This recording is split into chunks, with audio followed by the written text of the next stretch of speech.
Hi, I'm Marty Nemko.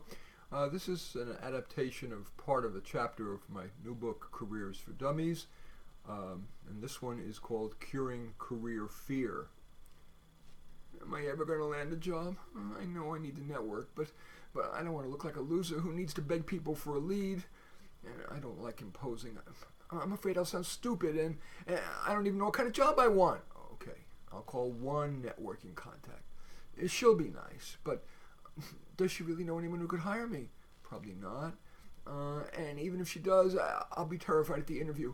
The employer will realize I don't know enough. They'll reject me. And even if they hire me, I could absolutely fail.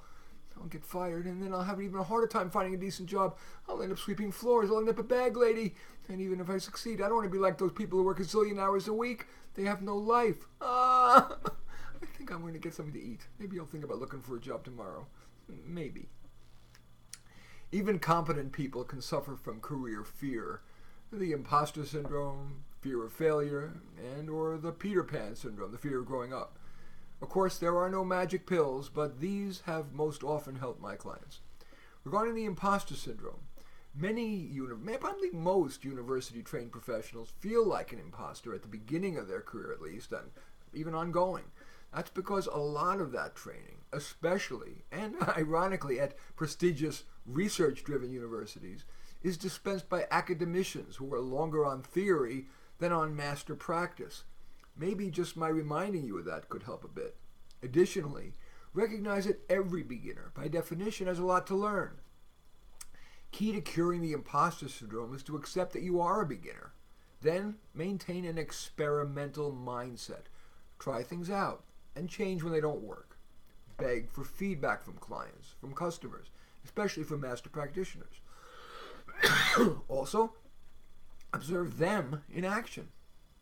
Keep reading, watching videos.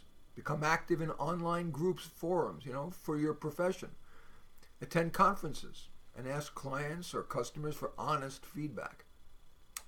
Not only are those going to likely go a long way to curing your imposter syndrome, you're going to end up being more helpful to others, to your customers, your clients, whatever, and you will achieve greater career success.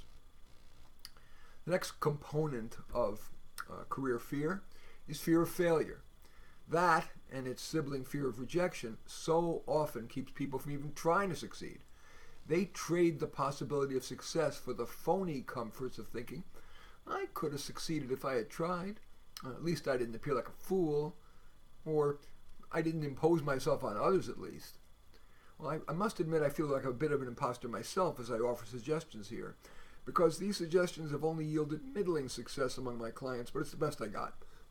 Do remember that not trying ensures failure, while trying affords at least the possibility of success. And if you're quite sure you're going to fail, then fine. That goal of yours may be too ambitious. For example, I would fear failure at the thought of trying out for the Golden State Warriors. I'd be wiser to show up at the local playground for the next pickup game. And the final leg in a three-legged stool of career fear is the Peter Pan syndrome. Even near career's end, many people can't resist not growing up. They resist growing up. Who wouldn't at least sometimes be tempted by youth's unbridled pleasures? But if you decide you're paying too big a price for your hedonism, it may help to remember the upsides of getting responsible. Maybe for you it's being able to afford your own place, or be more attractive to romantic partners, or simply the good feeling that you're pulling your own weight rather than being your spouse's or your parents' or the taxpayer's charity case. If you do decide it's time to grow up, do rely on that time-honored tactic, baby steps. All the time, ask yourself, what is the next not too painful baby step that I could take toward growing up? Takeaway? Is there one pill in this career fear medicine cabinet that you want to try? Anyway, as I said, I've adapted this from a chapter in my new book, Careers for Dummies, which is easily available on Amazon at a discount. And I do thank you for watching. I am Marty Nemko.